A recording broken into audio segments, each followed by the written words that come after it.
friends, so as promised, I was going to document my journey of reading this book, I Am Here. Can you see it? I am here. Anyway, I just read page like 36, 37 to 34, which was another chapter. It was chapter 3. I was talking about, is your anger your passion? And as I'm reading it, I realized that women were often told to be quiet and all these different things. And I used to be more loud, but not all the time, right? Usually in the privacy of my own home, I would be speaking very passionately about something. But if you were to take me outside of my house, I would kind of be quiet and more shy, right? Unless you gave me some alcohol, and then maybe that part of me, the passionate side of me, would come out again. And so since I don't really drink alcohol, I think I've been having a hard time having my passion come out everywhere consistently. And I've been quieting myself down again. And there's a lot going on in the world that upsets me, and I'm trying to figure out how to use my voice in a respectful manner, because I absolutely know that what I'm passionate about, someone else is going to be passionate about the opposite, right? But that's the beauty, I think, of our world, is that each of us are here for a reason and a purpose. And if I'm extremely angry, therefore passionate about a subject, then I'm meant to address it in some way. Volunteering, setting up an organization, maybe I can write on my blog more about it. I can build a website, start raising funds towards something that I'm passionate about, that sort of thing. So I know that one of the things that comes to mind as I was reading this is how passionate I am about children and allowing them to be kids. Don't damage them. You know, I've watched the public school system, and I try to tread lightly on the public school system because I had a beautiful time in the public school system, and for part of my kids' lives, they had a good time. They also had, honestly, they had good teachers. The administration started getting a little wonky later on. So when I talk about it, I'm not really talking about the passionate teachers out there, because there are so many of you that are amazing and that do your best in that classroom. And sometimes you're the only guiding light for some of these kids, is the public school and them going to school every day and seeing these amazing teachers. So I definitely don't want to think just because I swapped my kids out to homeschooling that I'm anti-public school. I'm really not anti anything, if that makes sense. I guess I'm not anti anything 100%, meaning I'm anti-brainwashing kids and making them be angry and bitter and resentful and all those things, and teaching them to hate. Kids are born of joy, happiness, they're pure, they're light, they're awesome. And then we start molding them to our experiences. We do it on accident, every one of us. We don't always do it on purpose. I think where I'm a little different than other people. I don't always think there's malicious intent. I think that there's a lot of us that want other people to understand how we're living, and most of the times kids are the only welcoming people that want to hear how we live. But it's not the place. Kids need to be left to be children. Let them play, let them learn, let them put their hands in the dirt, let them roll around on the grass, let them be kids for as long as they possibly can. You can let your kids enjoy the beauty of childhood while also teaching them respectful boundaries, consequences from actions. A lot of times kids can learn a lot from a natural consequence versus someone lecturing them or putting them in a corner. I had 3 very different kids. One of my kids, you could put him in a timeout. I didn't spank, so that's a remove point. I can't say what that would have done. It probably would have done the same thing it did to me. I was very stubborn about it. My mom would get blood blisters spanking me because it never hurt and it never stopped me from behaving the way I wanted to behave. I was very strong-willed.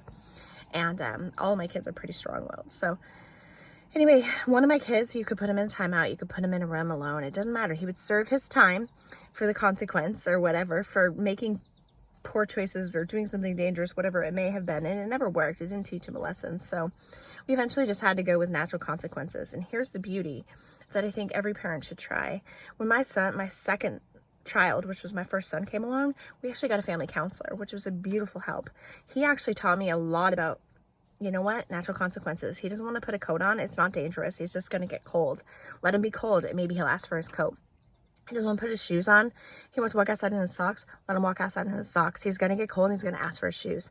He's not going to have frostbite walking from point A to the car, right? Now, don't let him maybe go out and play for hours in socks in the winter, okay? I mean, there's safety, but he taught me the difference between safety choices as a parent and natural consequences. So I am a huge advocate for first-time parents getting into like family counseling, although times have changed a lot now, so I think you would be better off building a close relationship with a village of people who have similar beliefs as you in raising kids, and then you guys help each other navigate those murky waters of raising your kids the way you want to. Because sometimes when you bring outsiders in, they're going to give you experiences and advice that don't fit your belief system. Your belief system could be religious, it could be spiritual, it could be neither of those, you know? It could just be based on fear. It could be based on passion. It could be based on just something inside of you. This is, you know what, this is the way this child needs to be raised. And don't be afraid to raise each of your children differently, because honestly, they will have different personalities. The source brings them into this world with different little souls that need different nutrients and guidance. And, you know, all three of my kids handled everything differently. And it has always been a beautiful adventure. And I have a couple more years before my final one is an adult, and I'm enjoying it. So I'm definitely very passionate about this chapter. Reminded me just how passionate I am about helping children be kids. Whenever you get me around a group of kids, you will see me going quack, quack, quack, quack, or being silly, because it's important that they know that adults can be silly too, and that it's okay for them to laugh. They don't have to be 8-year-olds, serious, stiff all the time, because I feel like that's what the world's trying to make of our children, and that's not cool. Let's keep the spark and passion and light alive in our children for as long as we can. And if you do a really good job, maybe, just maybe, when they turn between 30 and 40, they'll find that light again and come back to their childhood spark while also being responsible adults, much like I tried to do. So anyway, that's what I learned and felt from the third chapter, and I Am Here. Once again, I'll link the book down below, and I'll share my thoughts the next time I read some more of this thing, and I'll continue to share it.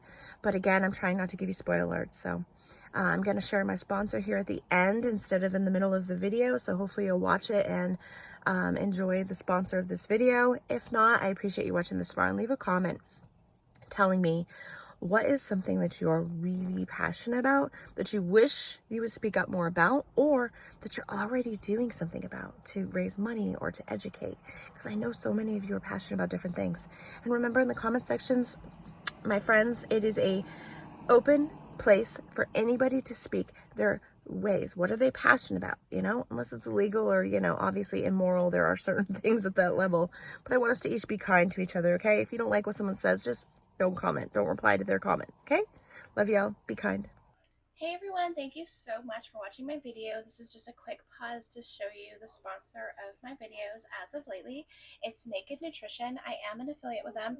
I'm going to show you what I've been taking daily to help get things running smoothly in my life while I transition into new diet and lifestyles to help maintain nutrients with food. Since I don't need enough fiber in my diet, I decided to go with organic naked fiber. This is from Naked Nutrition. I'll have the link in the description. Basically, you open it up. You take one full scoop, and 8 ounces of water. You put it right in here. You put the mason jar on top. You cover the mason jar, or you can do whatever mixer thing. You shake it up. And I will say the first time I drank it, it didn't taste so pleasant, but it goes down really quick. You just chug it. And I'll finish it in a second. So we do the naked fiber. I do that about 3 times a day, usually twice, but sometimes a third. And we also like the naked whey in this household so that we can put this into our recipes if we want some extra protein, if I'm, again, not meeting my nutrition needs with my food. Because sometimes times are tough right now.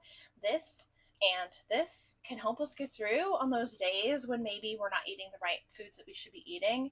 And they're a little heavier price tag, but they're worth it because they're as close to natural as I can find in a supplement.